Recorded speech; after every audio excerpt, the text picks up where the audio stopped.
திருப்பதி என்று அழைக்கப்படும் ஆரியக்குடி திருவெங்கடமுடையான் ஆலயத்தில் காலை முதலே ஏராளமான பக்தர்கள் நீண்ட வரிசையில் காத்திருந்து சுவாமி தரிசனம்.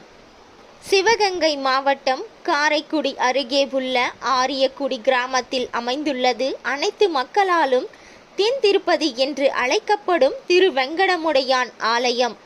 இந்த ஆலயத்தில் புரட்டாசி முதல் சனிக்கிழமையான இன்று அதிகாலை முதல் ஏராளமான பக்தர்கள் நீண்ட வரிசையில் காத்திருந்து சுவாமி தரிசனம் செய்தனர்.